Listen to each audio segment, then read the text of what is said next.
So now once we have displayed these elements in a popover, let's go ahead and learn how to develop the checkout functionality. So first of all, let's go ahead and add in a checkout button right over here inside this particular popover. So let's hop back to our code, and the only thing which you need to do here is that you simply need to go ahead and in here, right before we actually set the content of the popover, I simply need to go ahead and type in cart string, and I can create a HTML string to place a button up over here. So I'll type in cart string plus equals, and in here I can say a href as a means to add a button, and for now I'll equate this thing to slash checkout, and make sure to use single quotes over here. And now I'll go ahead, close this particular tag, and in here I can add a button. So I can say something like button class equals, here as I want to use a bootstrap button, I'll type in btn dash, let's say warning, and let's also give this thing an ID. So let's say the ID is going to be equal to checkout. Let's actually close this tag in here. So I'll say something like slash button, and I'll also end the a tag over here by typing in a, and finally close the string and add a semicolon. So let me just make sure that the string is actually correct, and it pretty much looks okay. So now let me just go ahead, save the code, and let's see if we do have that button up over here. So now if I hit refresh, and when I click on cart, we have actually a button over here, but I guess we forgot to give it a name. So let's type in the name as checkout. So now if we go ahead, hit refresh, as you can see, we now have a checkout button over here. So now if I click on checkout, as you can see, we get an error because we have not yet defined the URL pattern, nor we have created any sort of a template for the checkout page. So let's go ahead and do the same. So the very first thing which we need to do in order to set up the checkout functionality is that we first need to go ahead and create a view. So let's go to the views.py file, and in here create a new view for checkout. So I'll say dev checkout, and this is going to take a request as usual. And in here the only thing which we need to do is that we need to go ahead and we need to render a template. So I'll say return render, and I'll render a template. So first of all, I'll pass in the request,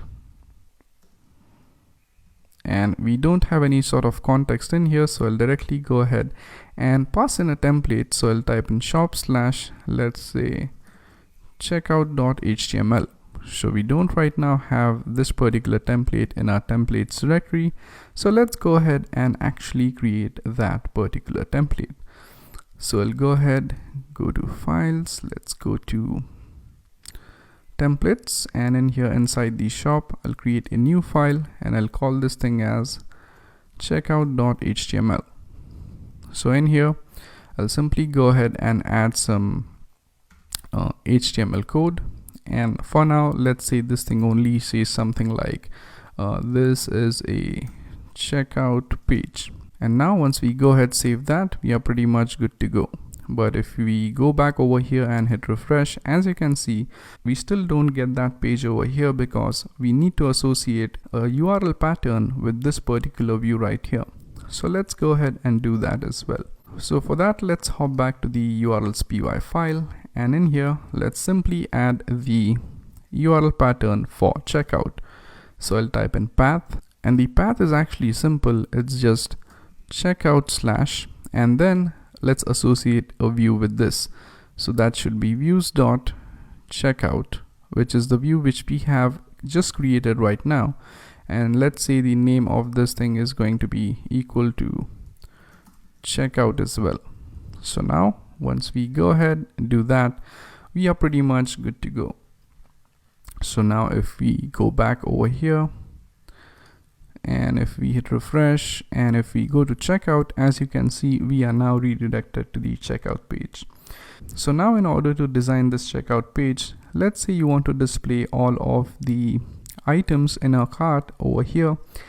So in order to do that, let's go ahead and make use of a particular Bootstrap component which is called as the list group. So as we actually want to display the items inside our cart over here in form of a list, we will make use of the component which is list group in Bootstrap. So I'll say list group Bootstrap in order to get the code for the list group. So now if we go ahead and let me just type in Bootstrap 4 over here, or else we are going to get the list group for Bootstrap version 3, and if we go ahead and add that, we might get an error. Okay, so we are onto the Bootstrap's website. So as you can see, these are the different kinds of list groups which we can use. So let's say for now, we just want to use a list group which is simple. So I guess this would be okay. So it has the cart items, and here we can display the price of the product, or let's say the quantity of our product.